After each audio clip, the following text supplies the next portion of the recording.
my name is Paul Samaroff. Welcome to our second edition of PS Capital Sports podcast with the lovely Amy Connell. Thank you for having me. Thank you very much for being here. So, Amy and I met 8 weeks ago. Something like that, yeah. Roughly about 8 weeks ago. And the funny thing about it is obviously I saw an Instagram video. Yep. And I really liked the story, which we will talk about shortly. Yeah. And I reached out to you. I DM'd you on Instagram.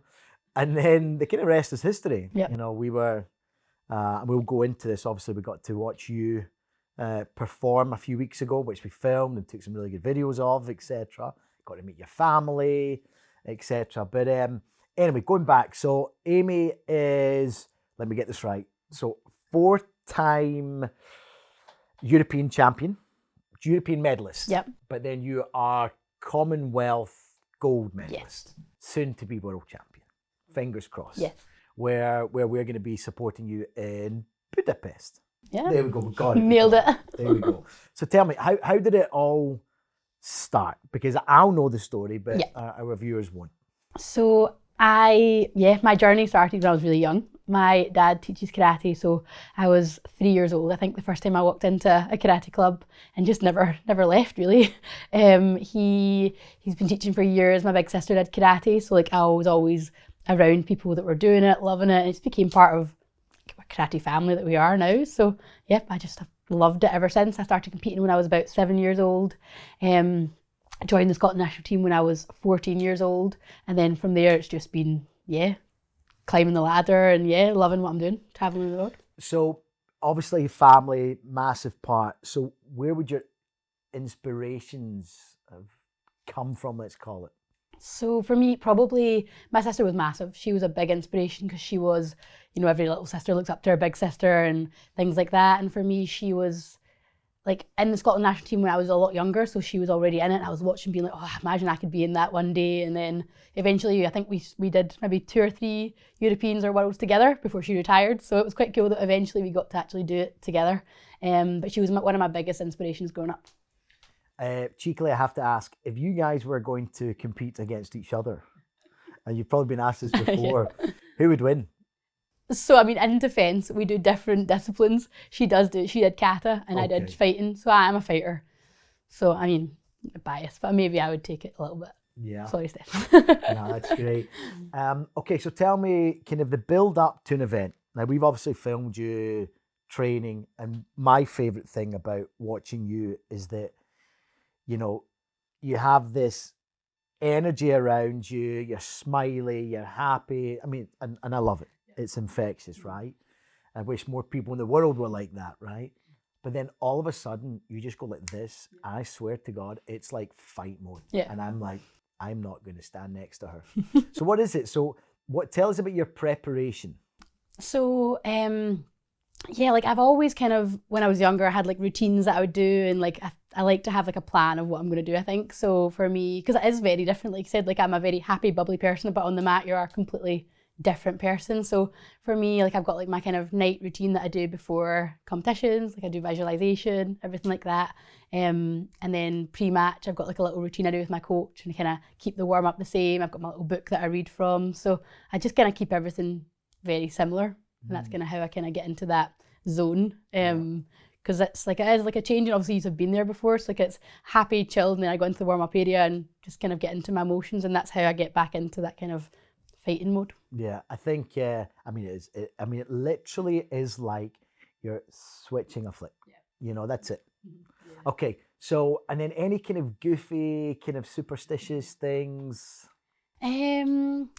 Superstitious things. I'll admit I'm quite superstitious, but now to a point where like things that I can control. I used to be quite superstitious with like everything, but then it got to a point where I couldn't control a lot of the things. Like when you're traveling, you can't control what you're going to eat or how much sleep you're actually going to get. And so I let go a lot of that stuff. And now I'm pretty much just a few things like reading my diary, listening to the same tunes. Nothing too goofy, I would say. What's your favourite tune?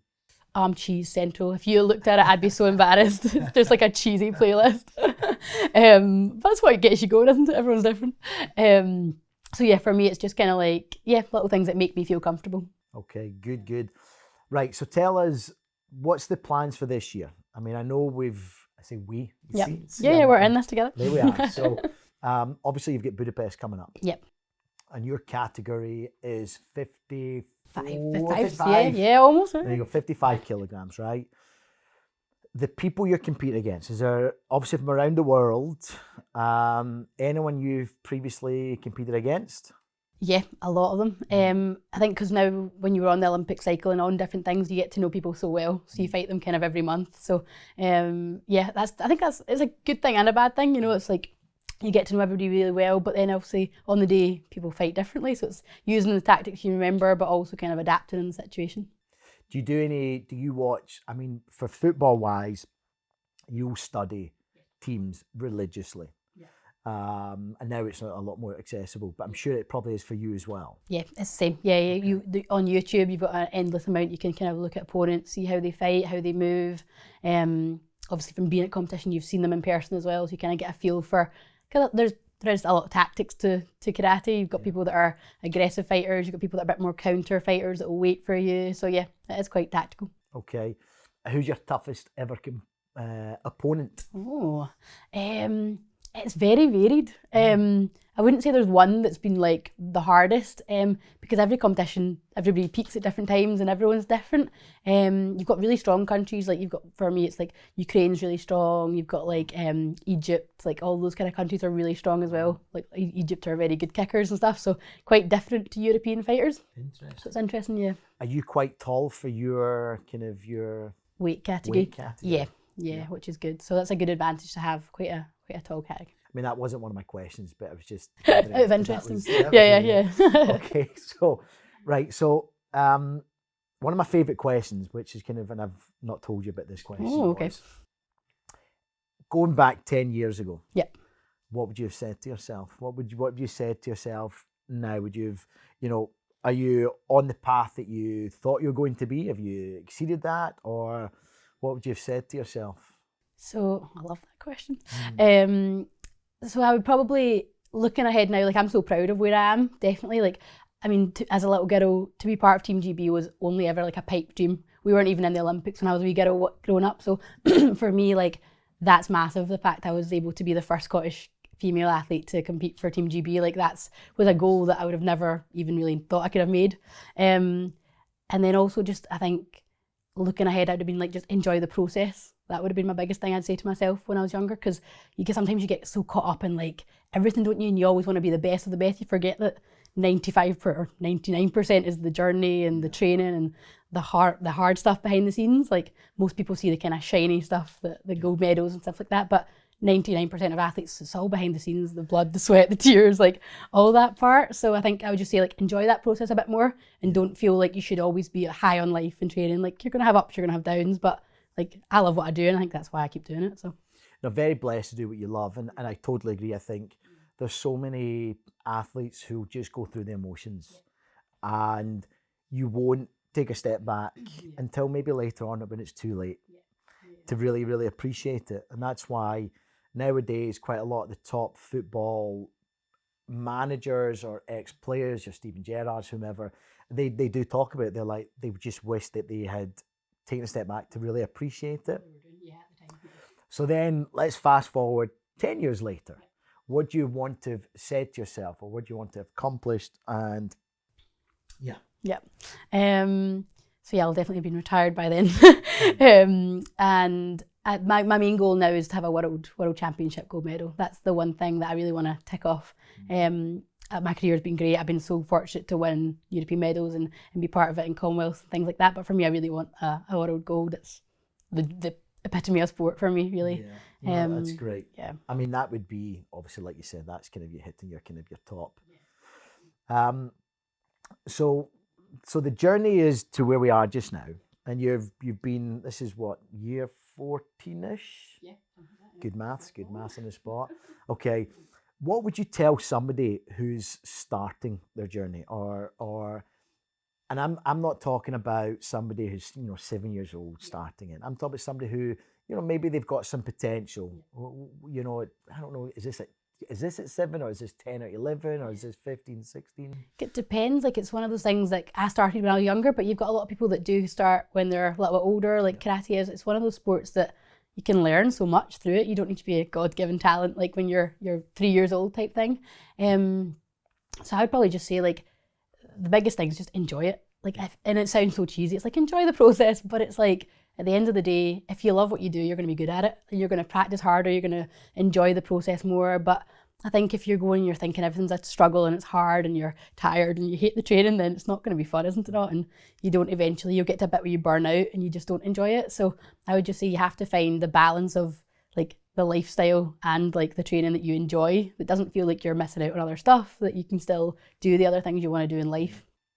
I mean, that was my next question, was what's the balance? Yeah. No, it's great. So, yeah. I mean, how do you manage the balance? Because I know a lot of professional athletes, you have to sacrifice so much, and people don't realize this. They just think that, yeah, a professional athlete, everything's brilliant, but it can be incredibly lonely. Oh, yeah. So how do you manage the balance? It is, and it's especially like in an individual sport, it's hard because you are like, you've got people around you, but you're the only one that walks out onto that competition area. You're the only one at the end of the day where the win and the loss is on you, really. And it's funny because like when I was growing up, like looking back, I actually don't think I've sacrificed stuff, although I've like given up a lot. But like for me, when I think about it, I chose to give it all up. Like I chose to kind of miss out on the partying and the friends' nights out and like all the kind of things because I loved what I did.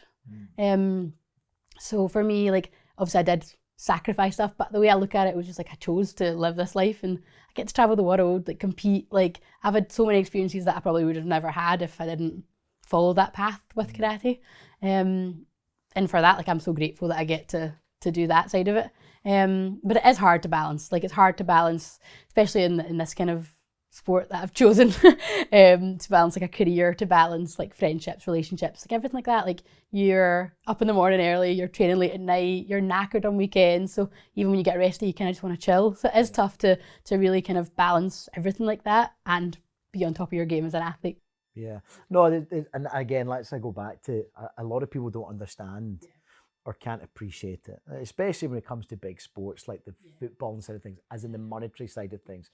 People just think these people get paid all the money in the world and what a life they have. But again, it's difficult, you know, and it's karate as well, because you've started so young and competing so young. I mean, that's a lot. I mean, a footballer's career is probably, I don't know, 12 years-ish, but you've still got quite a few years in the tank, you know. So I mean, your career could be 20 years in total.